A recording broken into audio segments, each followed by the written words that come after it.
Bandeko na esengo tokuta inso mokolo malelo lokola momisano bisika wapi totonga ko ekolo Congo po etongama bisika wapi bozwaka biano na mitune ebele etali kotambola ekolo na biso na makambo matali politiki pe kobika na biso ya mikolo nyonso o na lopoto tobengi social ya peuple congolais. Mokolo malelo toyambi na esengo moko na bakongomani to moko na bana mboka ezali bongo ndeko Yvon Mundadi azali au cadre to moko na ba cadre minene ya lingomba politique to bengi autre vision du Congo oui kamba bongo na mwana mboka Didier Bujimbu ministre ya hydrocarbures mwana mboka boye malamu na bozindo. Merci mingi ndeko Yves pour l'invitation na yo ainsi que na bande ko nyoto ba Rolanda biso merci mingi. Très bien na yo nde tokobeta masolo mwa ebele ya yambo bato bayeba Yvon Mundadi azali nani asalaki nini na monde politique abandi kaka politique na ene lingomba AVC to azalaki na bisika mosusu alekanaki yango bato bakoluka bayeba sima na yango tokobeta lisolo ya lingomba politique esika wapi ozali lelo autre vision du Congo tokota na mozindo eza moko na ba parti o na lopoto to benga ba parti de Malette to ezali moko na ba parti o yebani pe ezali na souci ya ko s'implanter na territoire national. Et puis, bon, ça makanisi na bino na makambo batali politique to actualité ya ekolo Congo. Boyete. Ezande mwana mboka Yves. Voilà, to bami. Ndeko Yvon Mundadi azali nani? Poto yeba malamu. Abandi politique lelo to lobi to azali na parcours. Azana cheminement mobimbo bato bakolanda boy ba retracer ba bino ndeko Yvon Mundadi azalaki esika boy. Azalaki esika songolo. Lelo akomi esika akomi. Merci mingi mwana mboka Yves ndeko Yvon Mundadi azana parcours na ye. Bandeko bazolanda biso fo baye bayete mwana mboka Yvon Mundadi azana moko ya ba combattant po bazalaki ba maître volontaire na au sein ya UDPS na tango ya Kondo Etienne Tshisekedi wa Mulumba.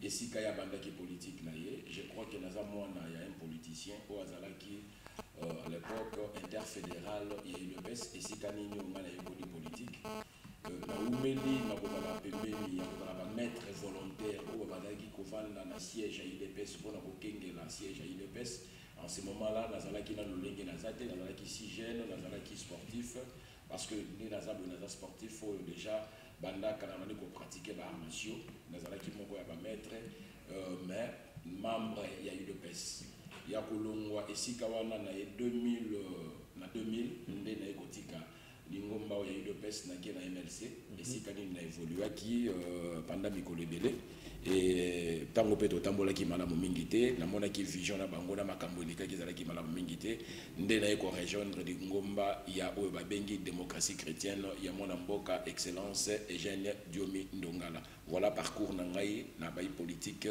kolongwa epa ya Eugène Diomi Ndongala nde siko naza na autre vision du Congo au babengi AVC ya excellence maître Didier Bujimbu. Donc naza muta politique ya lelote naza muta politique ya kala déjà ou naza expérience na musala oyo nzambe atie mwa bwanya pe mayele pona kosala yango ya koloba kutuizate parce que na koyoka juste parcours na yo la kisi que obandi masolo ngo lelote. Félicitations pour la parcours na yo na ba parti o yebani na ekolo na biso mais bande ko bako kama balobi ndeko Yvon Mundadi ayi moi politique mais à côté ya rappel le banza osala kandenge ni pona combiner mosala ko sala nzambe o akeli biso na ko sala politique alors que toyebi que mingi politique ezalaka art ya batu oyo mingi balobaka bosolo te limisame eza oyo loba makanga ngona na million siko mosala nzambe koto acteur politique o ko combiner mo lolenge. Et ça simple mingi même si tozongi na kata makomi na kata bible comme on a été nzambe moko na kibonzambe na bande ko confier toujours ba ekolo na maboko ya bana nzambe na pesa exemple moko Daniel a travaillé qui na ba 4 rois en négociant les alaki politique boanya o maele nzamba pesa qui est ezalaki pour asservir mboka na ye asa elamboka. Donc et ça si simple pour nous combiner yango. Et ça dans moment où on a la casquette nanga qui pasteur. Et ça dans moment où on a la casquette nanga il y a politicien pour nous kosunga mboka nanga. Parce que boanyo pe mayele nzamba tchekati nanga il faut qu'on partage ngo le loko sunga mboka. Voilà erreur moko grave le lo bande ko ebele na tawa kalbane ko sa bande ko lobete politique qui est ko za la pa bana nzambete. Voilà le loyo nde moni na mboka na biso. Et ça na makambo ebele salami po bana mboka mingi basala nzambe batika ki esika le loyo misala mosusu eza ya nzambe te kota na place. Donc le loyo naza na bénédiction il y a église naza na bénédiction il y a papa oya molimo na ngai oya kambingai na kota na kombo na ye archevêque général Kankenza mwana mbo. Je crois que avant na kota na scène politique naza ki muto na chama ki mafuta pa bénir ngai pona sala mosala yango na sala ngo na bosembo politique elinko lobate que non soza na politique faut lobaka ka lokuta te politique a démagogie ça ba politique oya kala le lo politique ezali ko réfléchir le lingue peuple azo réfléchir pe kotambo le lingue peuple alingi ni ko bate folo bakara lokuta na kata politique eza ya soloté bato bakanisa ka yango je dis que eza ya soloté politique eza ra lokuta te mais politique eza pe bosembo pe bosolo liboso ya peuple congolais. Donc ezali deux domaines opposés te mosali nzambe ti okoti biso na makomi. Même à l'époque, Ngonga wana Nzambe a utilisé qui basali nae pour travailler na acteurs politiques. Donc bandeko lisolo et kokoba entre biso solo vos indo excusez na ndeko Yvon Mundadi sikoyo to le belana ndeko esika outi démocratie chrétienne ya mwana mboka Eugène John Ndongala olobi pona nini olongwe na MLC olobi makambo ezako tambola penza ndenge yo zako kanisela te yango na ngonga wana yango olongwaki okia na démocratie chrétienne mais awo yebisi biso okomi na AVC kuna pe na démocratie chrétienne makambo etamboli malamu te yango obwaki mokongo ebina kindi ongambo mosusu. Non, je ne dis pas cela na lobi yango te na démocratie chrétienne. Je crois que eza na tango ebele na vandi na démocratie chrétienne là où je suis le président interfédéral. En tout cas, en passant dans le PESA, Eugène Diom Ndongala, l'excellence, Mbote Mingi, pe bandeko batikali na démocratie chrétienne. Mais la démocratie chrétienne, le qui pour des convenances personnelles. Donc, je n'ai eu à avoir un petit problème na bango, mais seulement, na moni était chemin na biso koma ki na suka parce que vision onga na zalaki na ngolo lenga ko la politique na ya bango e bandeko tamba sur le lenga mon côté. Je n'ai jamais connu de problème avec Eugène Diom Ndongala, même na bato bazalaki na kati ya démocratie chrétienne, mais pour de convenances personnelles de la longwa qui tant on a longwe déjà nazalaki déjà na vision et sika n'engo kende yangwana leloyo bana mboka batala ngai pe bamona ngai na autre vision du Congo AVC o ekamami pa mona mboka Dide Boudimbo. Très bien yo moko lobi yango AVC to lobela AVC to tongote to tia AVC na mesa pour tout tongo. Voilà AVC autre vision du Congo ozali kuna est-ce que oyebi esika otima ko oyebi penze esika otima ko po ya moko tozala bisika misu to nyata mais toyebi esika mo malamu te c'est mana komi na kati nde ya loba esika mo ezaki nzoka nde boyi soki na yebaki na ngai atia makolo te est-ce que otie makolo en âme et conscience olobi cette fois-ci naza na kati AVC moto na mibale est-ce que ezali lingoma politique implanté na territoire national mobimba to ezali na bao to bengaka na jargon ba partie de mallette o ezali kaka lingomba ya mokeli na yango mwasi na ye bana na ye tant mosusu na kati ya beau frère na ye bakota ke doute bandima ki politicien na ye te moyen pe ba adhérer na parti na ezate tant mosusu peut-être voisin moko to na lupango voisin sur 7 batuka mutu moko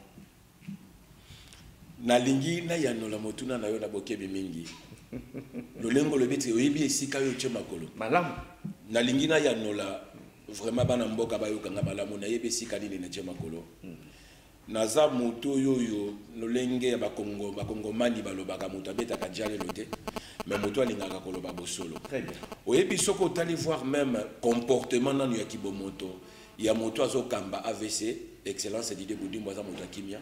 C'est un homme qui respecte les gens. Et voilà la raison pour laquelle Naza ici na yebi vraiment malamu ici kana lokolo.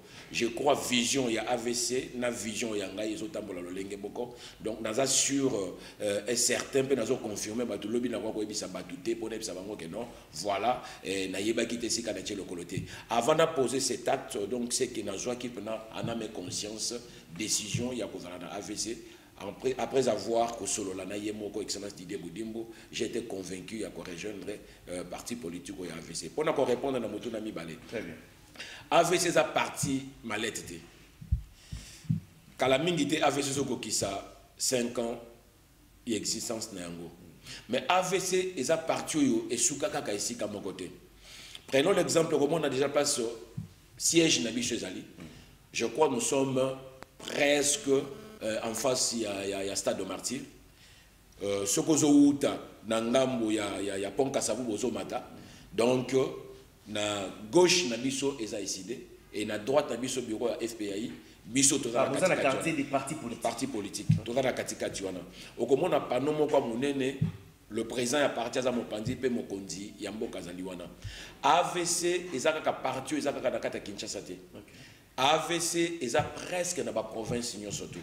Na ville à Kinshasa na moment tozolo banayo to sali musala ya makasi pe to bandi ko sala su musala ya makasi po tozongeli yango lisusu makasi ya ko implanter parti na ba niveau e komate d'ailleurs ma dernièrement ngamoko ezaki dimanche yo na utaki na Kimbantseke ndeko bomba etali implantation to ko solola to ke malembe na moni ko mozo ba vitesse ko lekana ngamoko non to ke malembe Olobi AVC, ils allaient parti malette, ils allaient mourir dans la partie où ils allaient déjà se retrouver dans le coin et belé à l'école de Nabiso. Mais tu connais la vision de Bino. Beaucoup de cas dans quelques coins, tout beaucoup s'étendre, ça va venir. Mais sinon, tout zong est là. Tout dit, Biso va pas ensemble, il est au travail à Canabino dans la politique. Tu es lié que parti Nabino et outil qu'on soit secrétaire général. Yassika. Moi, je crois Magloire Kasso. Magloire Kasso. Très bien. Ndeko. Bokomi na mutu azo kambabino au quotidien. Autorité morale, aza autorité morale, mais o kambabino au quotidien, aza secrétaire général. Pesa biso na no makanisi na yo na oyo lelo azo kamba AVC comme secrétaire général. O le bela biso pe lien au terme de collaboration entre bino ba responsable ba au cadre ya parti sifoloté. Merci mingi mwana mboka Yves Kankonde la lingina surprendre yo. Au moni, Maître Magloire Kassongo, il fit le secrétaire général de la démocratie chrétienne. Ndeko Yvan Mundadi, limbisa, nazo tongote, na otia songi sonite. Menga nazo tozo tala ba fait. Ndeko Yvan Mundadi, si photo ça la schéma, totie le couloir wa démocratie chrétienne. Autorité morale, Eugène Diom Ndongala. Yvan Mundadi, cadre ya démocratie chrétienne. Maître Magloire Kassongo, secrétaire général à l'époque, il y a démocratie chrétienne. Donc, si tu comprends, madame, ndeko Didier Boudimbo, azo sa lokola na wenge, to na kati ya monde musical. Atali amoni kuna musicien wana yemba bien, soka boaki vocal ba tebeli balanda kai. Aloki moyen adodi moninga. Tant que azo do da partie à moninga. To ebi que Diom Ndongala azakasima tata mon congé école. Donc azali sociétaire, il y a union sacrée. Didier Boudimbo, ndenge za na gouvernement, to ebi pe que aza sociétaire, il y a union sacrée. Ba union sosi ma Félix Tshisekedi. Tant que azo doda, ba pion a bien moninga wana. Po abo ma partie à moninga, to ezali na intention. Moi na mboka Yves na lingina ya nola. Au monito wi ko accuser moto a torté. Je crois nazali parmi bato liboso na démissionnaire qui na ba itando ike. Pour na koloba été na démissionné pour na ba convenance personnelle. Je crois a été suivi par le maître Magloire Kassongo ainsi que ba cadre mosusu ya parti. Et là qu'on ne sali était tout se retrouver dans autre vision du Congo et pas ya Didier Boudimbo. Ce n'est pas l'excellence de Didier Boudimbo nde motado di bisoté. Mais bisonde moto kende ki verrier. Je crois mukolo ngana to kendo sala adhésion na ngai. Nde esika wana to kutana ki na maître Magloire Kassongo. Yepe ayaki. Oyebi maître Magloire Kassongo na maître Didier Boudimbo basala ka cabinet moko. Baza avocat. Bayebani le loté, baza déjà na FPI, bayebani le loté, bayebani banakala. Mais ngana Magloire Kassongo to umeli to sali musale sika moko. Yé secrétaire général il y a démocratie chrétienne, nga président interfédéral la démocratie chrétienne. Mais eza coïncidence o esali été to yeko kutana au sein ya Autre vision du Congo. Ce n'est pas l'excellence Moutado de Bissoté. Mais Bissoté, tout le monde était vision na Bisso. Le lenge na Bisso comme ça, la politique était aussi retrouvée. Donc, tu as acquisé Maître Didier Boudimbo, excellence, qui est Moutado de Bissoté. Il n'y a pas ça la politique, il y a le lenge wanate. Je crois avant tout, quand on a quatre parties, on a eu le temps de discuter avec lui, tout cela qui n'a pas makasi mingi. Donc, Bandeko Bazolanda, Adoda qui moutouté, pas Benda qui moutouté, Alirege Pepe ko ma partie à moutou mon côté, pour biso mon côté yaki, to kota qui librement, to démissionnaire qui peut librement, to côté peut na partie autre vision du Congo librement. Très bien. Ce qui peut m'accompagner, tamboli kunate, beaucoup démissionnaire. Non, pourquoi m'accompagner tamboli non?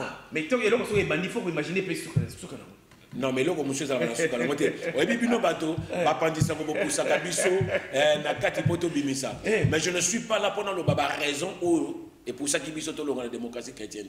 Ce sont des choses, c'est les cas qui. L'autre on a parti. Est-ce que vous avez combo émission vous avez participé? Bozindo. Bozindo. Oui. C'est quoi yo to zolo bela ole to kota Bozindo à Likambo. Yo lingo tika la likolo. Bato ba kota la yote. Oui, puis Makambo c'est leki. Na ye kolobela motote mais nazo lobela ngai moko naza na ba point où epusaki nga pona longa na démocratie chrétienne naza politicien mais je suis un serviteur de Dieu et ça na ba point où epusaki nga pona longa na kata démocratie chrétienne donc eza makambo eseleki lelo na kopesa lisusu valeur moko to makambo moko na makambo na te yango na sengi yo tozo lobela Bozindo mais na sina longwa to lobela plus mingi AVC et si kana comique démocratie chrétienne. Très bien. Donc on a eu sengi totika. Donc on dit c'est quoi on a AVC. Merci. Vous êtes à l'aise. Très à l'aise. Merci. AVC, secrétaire général à Sika. Tozako Tongo. Ndeko Magloire Kasungu. Na ba collaborateur na nyonso. Rapport ezandé. Bozo mona que na yé comme secrétaire général boko simana na bomoko pour parti et kende liboso lokola ba parti minene nyonso to komina tozana ngone ko. Ce n'est pas parce que na travailler na la démocratie chrétienne mais ba yebaka mutu na ba valeur na na façon ya lié ya ko sala musala. Je dis félicitations et merci min excellence. Yakomona était le loyo Magloire Kasongo Asimba autre vision du Congo parce qu'un travailleur c'est un bosseur c'est un monsieur qui ne parle pas beaucoup mais sur le terrain est très efficace donc Aebi Pena Moussala Naye yango moni même Eugène Diomindonga la qui na prison pendant 9 ans mais parti à démocratie chrétienne les années qui toujours koyokana donc ils a politique koyo Magloire Kasongo a tchaki au sein à parti yango muto bande koyokana ndengwana ce que zala ki ba secrétaire général monsieur Baibi Moussalate c'est que parti ne ko exister donc c'est Kaibi Moussala naye le loyo excellence Didier Boudimbo ko pesaye et bongana pesika wana se kamoni musika nazo biso na mikolo koya to ko lekaka na betondo yike bokoyoka basango parce que tout ça déjà le lenge musuya ko sala musala yango moni parti na biso comme autre vision du Congo des autre manière ya ko sala politique autre manière ya ko implanter et autre manière ya ko mona politique a mboka na biso to mona ka musika ke batu mususu. Très bien. Vision aigle. Dans vision aigle to mona ka 8 fois ke ba parti mususu. Très bien. Donc il est comme secrétaire général convivialité, collaboration, en tout cas, et poser problème. Et poser problème, mingité, na bande de na bango. Très bien. Il est bien entouré. Très bien. Autre vision du Congo. AVC. Les AVC en zone de ouais. Ils ont autre vision. Autre vision du Congo. Oui. Très bien. Ndeko, vous allez trop en mouvement. Bah week-end, na yo mini aux autres qui sont na banate, vous êtes sur le terrain. Vous allez viser nini.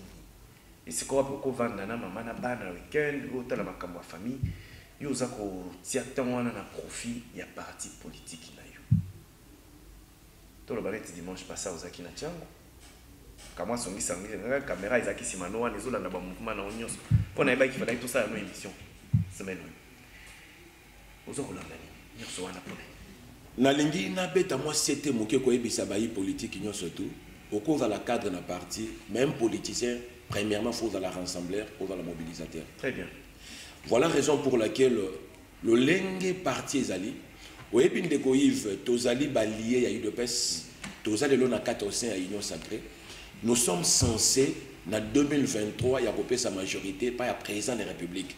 Je ne sais pas ce qui te kangi maboko to vendre si quand on a de majorité wana. Nous devons commencer sikoyo. Tokota sur le terrain, to sala musala na 2023 musala wana ndeko futa. Voilà la raison pour laquelle ngaba week-end nanga na pasaka mingi na ndakuté na longola kazaka na ngai ya cadre ya parti ya au cadre ya parti mais na kota ka sikoyo na kazaka mobilisateur père ensembleur na kenda kana ba milliers oyo bato mususu ba kenda kate.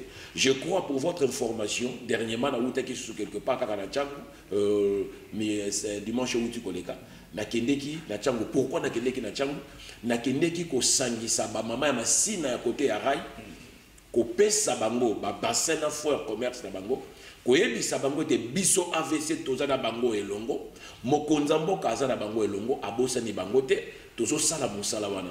Donc tolingi biso na mikolo ko na 2023 na AVC soki tokoza na ba député ya moké tokoza ta na ba 50 de façon que to sunga mokonza mboka a rafle na majorité o azoluka to vanda na kata kibo. Voilà raison pour laquelle na ko vanda te il faut na tambola il faut na pembe na peuple il omoni le président de la République makambo ebela ko koyeba ngote makoyeba ngo à travers biso bato que la proche na peuple. Voilà la raison pour laquelle nakenda toujours vers peuple nakenda toujours vers ba base na biso ko solola na bango koyeba bosenga na bango koyeba ni nezoleka et ngana mema ngo sikoyo et pas ya bakonzi. Voilà mosala poko kisa 50 députés après ma autonomie ezali chose impossible mais ezali peu facilité.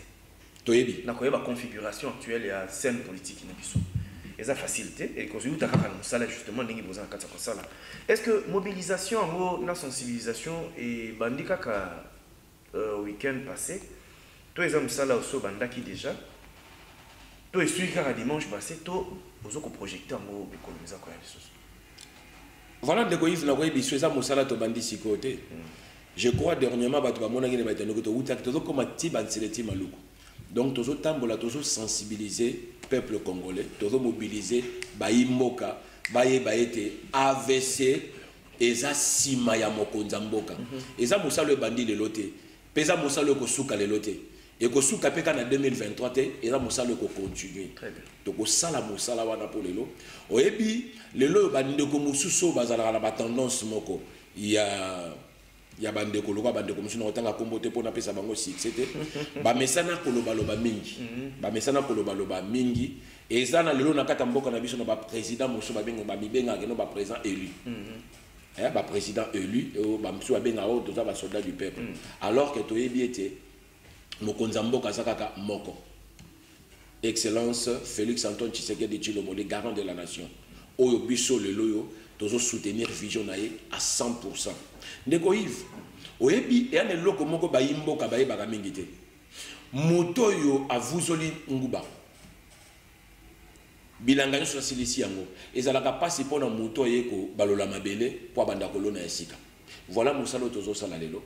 Non c'est là tokemane olobi loko moko wana eza lisisi faut bato comprendre bien olobi mutu oyo avuzoli nguba na kati ya bilanga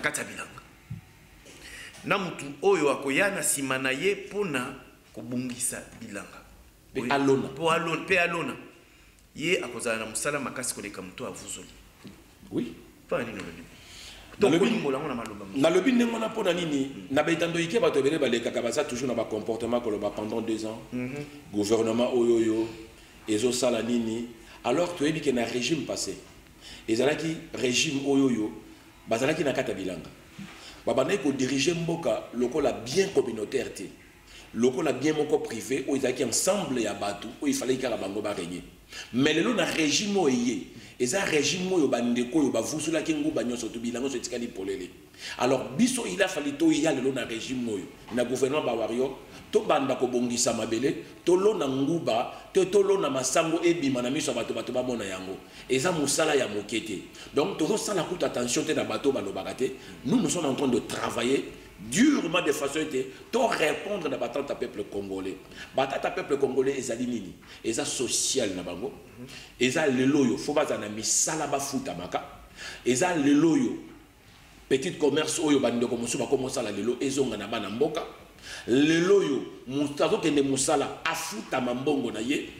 Est-ce que leloyo bato ba vuzula kanguba batika entreprise ya solo batika nzela ya solo voire même compagnie aérienne à pamba ya mboka national tozalaka na ngote toyebi na tango kala biso to bandoko mata batre ya onatra ezalaka te lignes aériennes congolaises azalaka na avion te ozo comprendre ce sont des travaux biso le tozo kendo sala tozo sala tozo mona te que notre basa un exemple moko biso bako servir biso te mais toza na kati elanga peuple congolais yo kanga malam toza na kati elanga lobby boko sepela pe boko lia mboma ya sika o elanga ezo pesa bino keba ndiko na ngai peuple aza besoin de na ba promesse te ndenge tokutana makambo ko kende bisika nyonso biso to koleka na bato to kokutana na bango baza sous besoin na ba promesse te balobi tata mokonzi ya ekolo Félix Antoine Tshisekedi Tshilombo alaki mwa mingi bakomi na posa ya tika kolaka bamona nde ya kokisa bilaka wana ya salaka. Merci Ndeko Yves Nassi sur le terrain déjà bomoni yango déjà. Je crois mokonzi ya mboka asa bénédiction pour na biso. C'est un monsieur oyoyo ala lakate vision na ezali ya ko servir peuple congolais. Oyebi na ba contrainte ni nyango yé a hérité ki kibokonzo yo. Je crois le loyo eza oyebi époque akala Hitler alardaka bato moko sur le terrain. O ba ondaki juste ko salir image ya bato mosusu mais bato mola image na ye. Et comme na moment oyo ba Hitler mboka oyo ba larguer bato sur le terrain. O ba mona kata bolamu mon côté ya mokonza mboka zo sala ba mona kaka babe. Oyebi promesse balobaka mingi bino bayi François Botangi mingi ndeko Yves bolobaka mieux vaut tard que jamais. Nous devons promettre yo mais ekokokisa manango pe ko sala manango. Ate sala mina retard ko sala manango. Je n'ai jamais vu, je n'ai jamais trouvé ici quand mokonza mboka laki et loko o e salamité. Mais avant au sala likambo, il faut zala na vision pour ba ici kadi nokokoma. Donc mokonza mboka azo travailler na ba axe surtout pour le peuple congolais à se retrouver. Et moi je sais ndeko Yves, et ya nesika moko bandeko ba dekaka na betando ke po baloba. Na yo kaka mingi na ba télévision ka o kopo ngo ba emati, sa kombia loso, mafuta, soso bolaki ezo kitate bona boy. Eza problème ya gravité.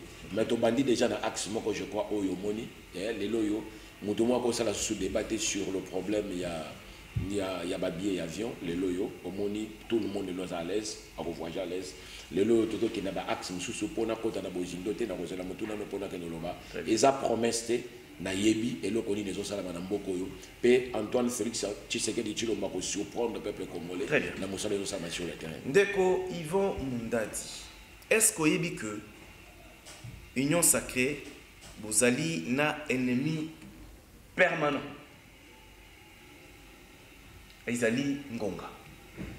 Est-ce que vous avez vu que vous avez un Ngonga épelé? Pour Félix Antoine Tshisekedi, le peuple a renouvelé le mandat naïe.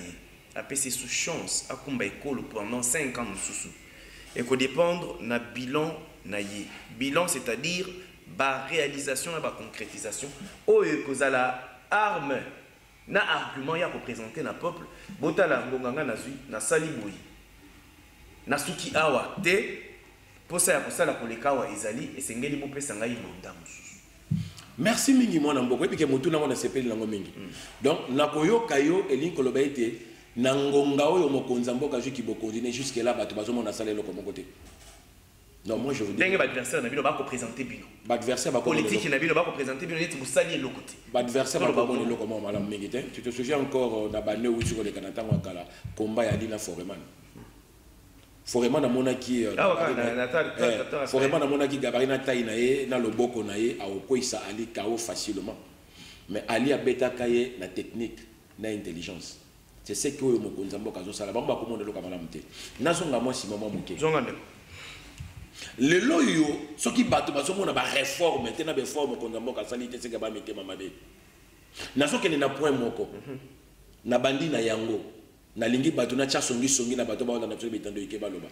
IGF e banda le loté. Je crois IGF e banda na époque ya Mobutu bakasa ba IGF ezalaki et comme en époque ya régime Hutu koleka ya président honoraire. IGF ça là qui est loko mon côté. Mais le lozo remarqué na katamboka na biso. Pour votre information déjà, ceux qui gouverneur ya province a interpellé devant la barre de justice à Dosamba. Ngana yo totika la komona yango te na katamboka et ça déjà point moko déjà positif. lelo yo ministre azobanga kocha maboko na ye na kati ya kesa leta ba PDG bazobanga kocha maboko na kati ya maboko na kesa leta oko remarquer gouverneur a ville Kinshasa Jean-Claude Ngobila azotuna journaliste moko na époque oyo ya président Félix nakende kosala eloko ndenge wana mpona nakende mbeka mais ya liboso makambo ne bande kosala te même sur point wana il faut bamona ete réforme nalingi nazonga ya mibale nakozonga ya mibale lelo toyebi même babengaka ngo nini baepe bitula bana na biso bande kotanga bande kofuta bambongo mais lelo gouvernement ezosala effort bakani nango effectif lelo oyo même soki na basika mosu esimbi nanu te mais ozomona possibilité mpe effort bazosala mais faut tobetela ye maboko ete mosala ezokende malamu e nalingi nazonga nsima nasukisa po eza ebele très bien ebele lelo oyo biso bayi politique lelo toza libre ndeko nga nayebi nga nakangama nga nakima nakenda Brazzaville nga nabetama mpona koemettre kaka bavi contraire na bandeko mosusu tozalaki na liberté ya koloba te quand tu sors Kalev te prend ok mbala moko na ane je suis allé là-bas 2 fois mais sika nga nazomona ndenge bino boko présenter situation ya liberté wana nasilisa ok silisa nasilisa okenda Brazzaville okima oui na Kalev nakima po nazalaka pour chasser nakima mais lelo yo toza na liberté ya koloba même oyebi eza kaka na mboka na biso oyo komona moto moko il passe à la télé azotanga komba mokonza mboka lokola na individu mais institution ya mboka lokola camarade na ye azoloba babiloko moko ezanga ntina mpe abimi na ye ake komeme n'époque akala ezalaki ndenge wana te très bien n'époque akala ezalaki ndenge wana te okosilisa na minute ya moke balokoti yo ou bien okomesika moko voilà la raison pour laquelle ça je vais le dire bandeko Diomi Ndongala bandeko Franck Diongo bandeko Muyambo na kotaka ba se retrouvant na prison na makambo kuto bayebite donc bazalaki régime moko bazalaki prêt à monter scène moko de façon de ba nuire bateau bazali na ba vie contraire na bango mais lelo ezandengwa na te même na ba point wana et nazo citer na point moko vous croyez que ce qui mutu azobundisa bitumba est si là est-ce que mutandonga na ba kolinga yi moto lelo bato bateka ba minerai ya mboka na biso pendant 30 ans ou 40 ans tozo eloko mo 17% sur 100% il y a telemelengo vous croyez que mutandonga na ba kolinga yi moto azolinga zongisa ba soda na place na bango mutandonga na ba kolinga yi même na ba point wana na 2023 mwana mboka Félix Antoine Tshisekedi Tshilombo ba ko voter très bien ndeko na yoka okumisi liberté ba congolais ba kongomani ba commune ngo akoni koloba awi kosala ba kosala eloko te otongi régime ya ndeko Kabila ndenge boza ko kima bazo kolanda bino lokola nyawa kolanda mpuku mais kaka régime ya bino ya ndeko Félix Antoine Tshisekedi ba koloba que boza kosala chasse à la sorcière ndakisa so na tunyo lelo Barnabé Kika ya bin Karoubi azawapi akei na kati ya cargo place mona bapuka masanga à se retrouver libanda mboka alobi aza victime ya acharnement aponi na nzela exil ndeko Kalev Mutonda azawapi lelo likolo régime na bino boko ça la vengeance chasse à la sorcière ndeko oyazaka na la police na dossier chez BN John Numbi. Ndeko John Numbi introuvable donc mona était ça la justice à double vitesse si première dame yakala mwana mboka Olive Lembe Kabila asenga kitata mokonza ekola fongola miso na komona ete justice alelo ko salema bien te kaka ba collaborateur Kabila nde ba kolanda mais oya bino pe baza maboko propre te to koloba ya kamwa corruption ngo eza kotala na ba oya bino union sacrée nde ko nanga liberté yozo kumisa wana bande ko bazo mona mopende mais mwana mboka Yves merci mingi est-ce que yebi ba sortie médiatique ndeko Kikaya asalaki ka bin Karoubi asalaki je crois azalaki moto abane ko critiquer régime oyoyo ya mokonza mboka Félix Antoine. Mais oui, c'est normal, non? Tout ça la démocratie. Est-ce que moto moko inquiéta qui est? Mais pourquoi Faki Makaka na époque oyo ya ba carte visa oyo ya yebiso kwa utiliser kité? Non, moto moko da siba na yete. Alors, Ce qui monte à qui simane, ezaki na bato bakanga ki ba photo na kati na bakazi ya bakuka alali na se. Ye moto azala ki munoko makasi. Nga nazo senga yesika azali azonga. Et ana moto moko azolanda ete parce que ça comportement ya régime yote. Je sais bato belé bazana sima. Il y a que ça la bisala ya mabe de façon ete ba fragiliser régime za régime ba compte à rendre te. Na dingi nazonga sima. Oyebi soki lelo tozobeta masolo ya Kalev Mouton na Katamboko c'est que toi mitema mabe biso suto yebi qui était Kalev nini ya sana na Katamboko mais il doit répondre soki lelo bato bataki préjudicier na ba acte ya posaki batke courant batke na justice landaye mwana mboka Yves mabe ezali wapi est-ce que bakangiye l'interpellation Tokotine de la moto Kassawana ya Kobenga et sa arrestation te Aïe a présenté ba moya défense na ye moi namboka matata mponyo azala ki o te acharnement accueilli qu'on répondre à la justice est-ce que bakangiye pourquoi bazobanga justice amboka na biso na poche Antoine Félix Tshisekedi Tshilombo te azana sima na ngote bazo sala musala mwana mboka Yves soko zolo ba makambo ya John Numbi yi ba déclaration sala et ça président de la République était mais ça juste Mboka na biso so bandi ko toucher ti na sécurité ya Mboka ndeko yi voter na mi na fenêtre moko ju munduki ozola kisa mwana no ya mwasi pe maloba bandai ko loba wana est-ce que ça malamu mingi donc nyoso to na photo tika wana pe to wako zonga pe to wako beta pe masolo ya o pe bakangana ni soki Barnabé soki nani msoza na kata Koliambo walo baki ya Koliambo et bon so mtolobi ya Koliambo mbuma ngoza laki ni baki ya kokufa bakoboma ye mbuma ezani ni alobaki na télévision que nazo senga mokonza mboka na makamsufu na koboma bato il faut pas te confondre entre la démocratie et la liberté na changolo ba n'importe quoi na miso bato deko actualité politique école na biso ezali pe blocage auto kobika na kopona oyo ako remplacer Corneille Nangaa na tête ya Seveni ndeko bapesi bino basali ya Nzambe na longolo na kazaka no ya politique na tio na kazaka ya mosali ya Nzambe po yo zo jouer dorola bino batata milimo na biso totiela ka bino mitema yango o nyoso bino bolobaka tolobaka kaka iyo na lumière nyoso na komikitisa liboso na bino mais oyo spectacle de offrir biso ezali spectacle décevant et c'est quand totiaka mitema que bango nde baza na bwanya euti epa Nzambe bwanya ya roi Salomo asengaka bozwite asengaka bwanya mais bino cette fois-ci bozangi bwanya wana bokomo kamatana lokola ba politicien oyo alizwaka kanyaka epa ya boy oyo alobi azwaka kanyaka epa boy koto boko kosela na makambo mais finalement poto bima na likambo bino moko bolokeli biso esengeli tosala esengeli biso basala Nzambe tozonga lisusu na mesa to ke no solola mais na lingi na beta sete moko mwana mboka Yves beta sete nana pesa église catholique monopole ya kozala dikolo baninga balobi bango baza plus représentatif que bino par rapport à bango bazali implanté na territoire mobimba koleka bino église du réveil eza makambo kalandeko yakala ya makambo kalandeko okoko tanga combien lelo na koyebisa yo que église catholique ko telema na église de réveil sur l'implantation même à l'église là-bas partout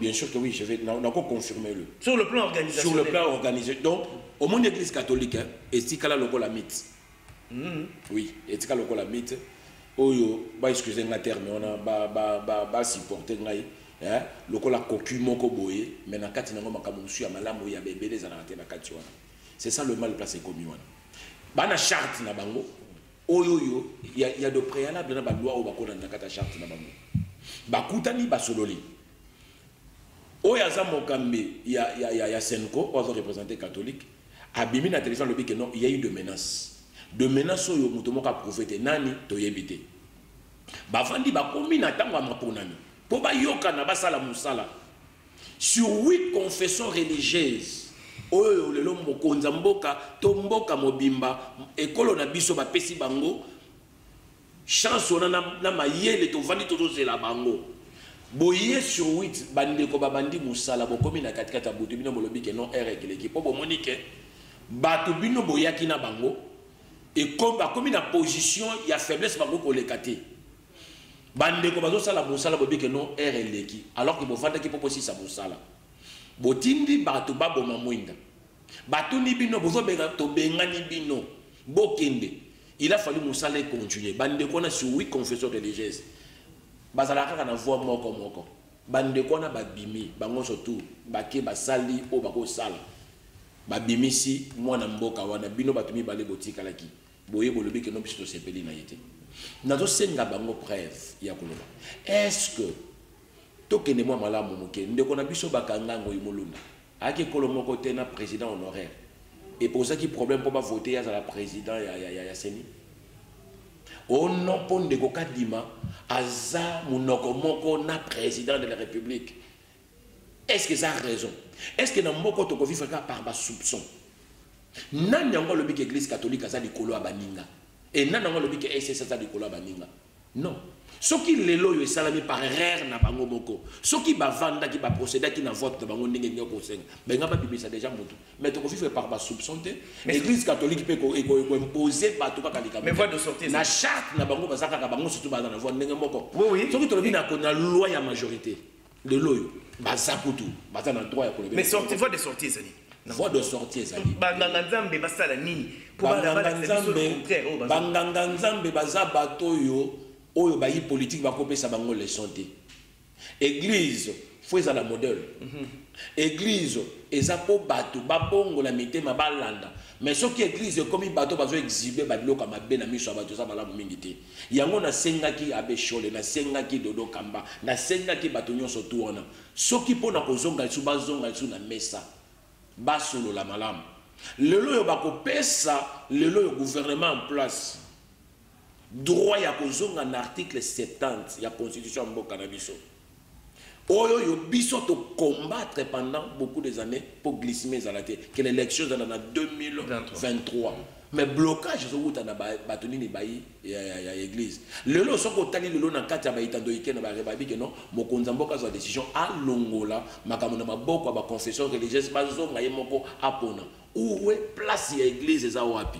Est-ce que l'on n'a pas ce qu'on a? Mais au Kosinga bandekono banganga nzambe bazonga na mesa baso. Nazo songa na nosima pona ko yebisa bandeko nanga banganga nzambe. Lokola na mapona mina bango le loyo. PV za ki da déposer ce que ezali ndeko kadima.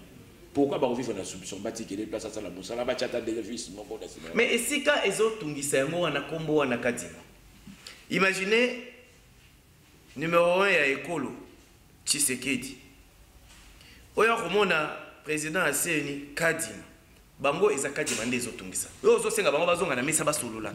Alors que Hollandi bandeko limbisa. Ndeko il faut sukika na mokonza mboka sukika na mokonza CNI. Ya kapé na premier ministre. C'est problème na bango ya Rwanda. Bango balobi présidence na CNI bakoza la bato monoko moko te.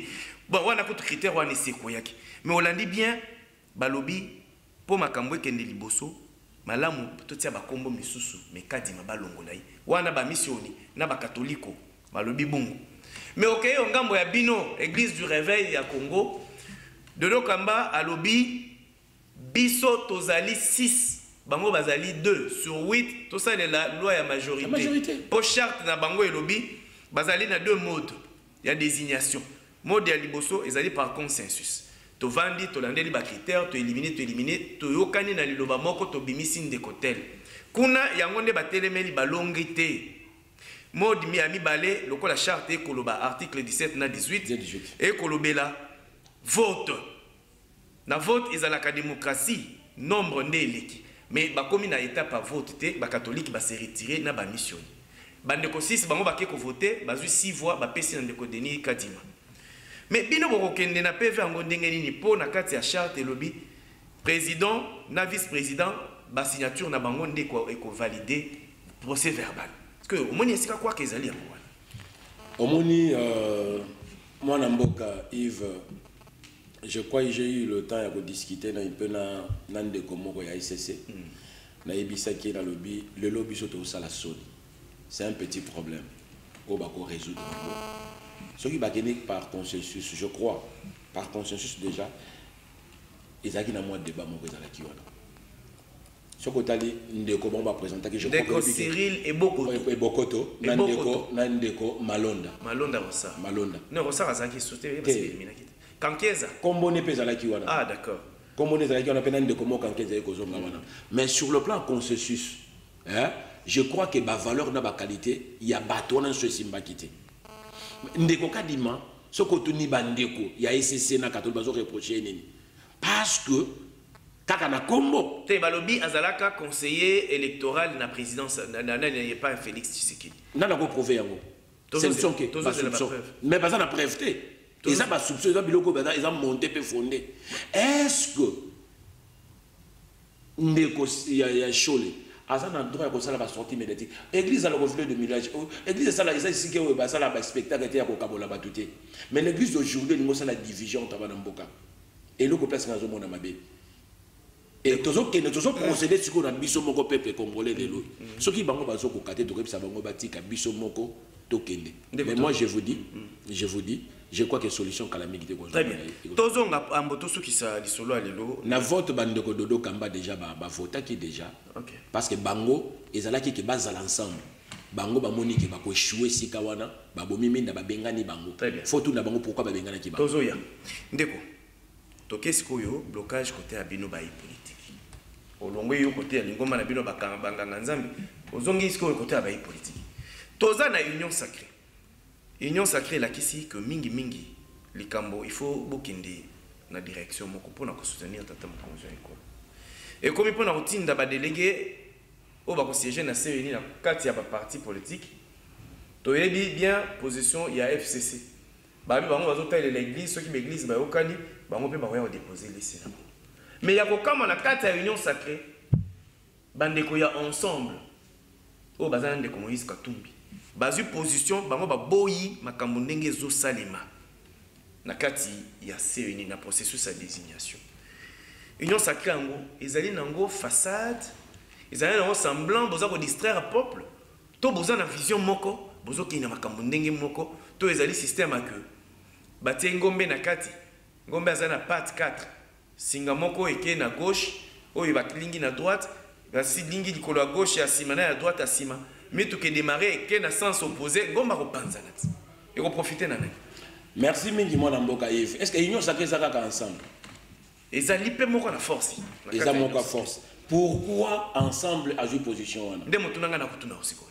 parce que balingi kopesa liberté ya mwana mboka te asala mosala na ye je crois le nœud de problème c'est la loi Tchanier loi Pouloulou nde saliete et fragilisé confiance wana ko na kata union est-ce que loi Tchanier ezo viser mutu moko tozo kende nazo lingana fungole sika fongola parce que la loi ya Tchanina na ndeko mwana mboka ntingi Pouloulou bakanisa te ba visende Moïse Katumbi je crois oyokaki loi wana ezalaki nanu na proposition mais et créa qui ba problème et belé alors que loi wana ezalaki na ngopo na mutu moko te et oyeko yeba juste na sima na ba lobete soki loi wana et Côte d'Ivoire même ngana ko quitter union sacrée ah bon abombité alo bien clairement pour boyoka boyeba est-ce que loi wana ezo viser kakaye te je crois que les lois ensemble ils ont divisé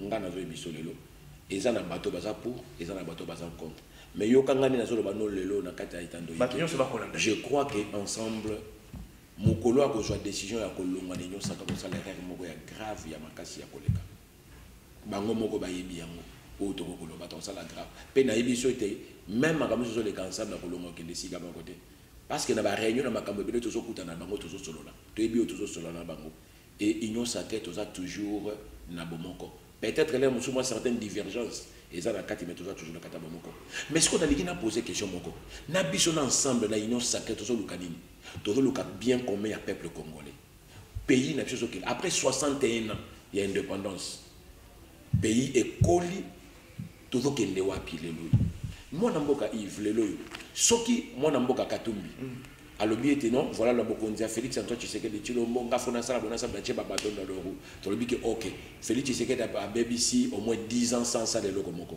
après 10 ans il est pas koya tché mais il dépêche le billet tché babato dans le roue après 10 ans ça de lokomoko finalement RDC ko décoller mon colonie motuna malam et ko décoller voilà la raison pour laquelle la télévision toujours vana toujours ba été tozonga to solola total abiso bayi politiqueité il faut tout ça la débat na ba marche le lengeni ni peuple congolais ko musala le lengeni ni peuple congolais ba ko futaye et non le lengeni ni biso to ko se retrouver na ba parti politique na biso c'est que tout ça pour le peuple congolais si au moins to lingaka peuple congolais loi wana ezelo ko mongote je ne crois même pas que loi wana ko leka pe ko la voter. Merci beaucoup ndeko Yvon Mundadi etikali otala caméra wana otali caméra oyebisi bana mboka bayimboka nyonso bakolanda wana ngonga oyo iza malobano ya suka par rapport à AVC par rapport à programme il y a mobilisation au Sobandaki comme ça il y a autre truc ici. Merci mon amboka Yves Nathalie caméra et le Kaliboso dans le lobby mes sincères félicitations le nouveau secrétaire général Magloire Kassongo Wankenda et merci mingi na président il y a parti excellence Didier Boudimbo na choix au salipo na ko pesa mwana mboka Magloire Kassongo et bonga na secrétaire général et je sais que na kati AVC moto moko za lésé azate biso tous ensemble tout ça elongo mais AVC je crois que tobaki que nous ensemble nous pouvons donc il faut aussi mana loboko na boko to travailler durement de façon que to tombola nkita mboka na biso mais to sunga mokonza mboka na 2023 majorité dans l'écrasante et dans l'année na côté na biso nous devons dès aujourd'hui to michana kata mosala to travailler to bimana kata ba futilité to bimana ba discussion moko stérile to bimana kata ba dispute moko ezangatina et to longwa na kati ya eloko to zobenga népotisme na kati ya ba parti politique na biso to longwa kati na yango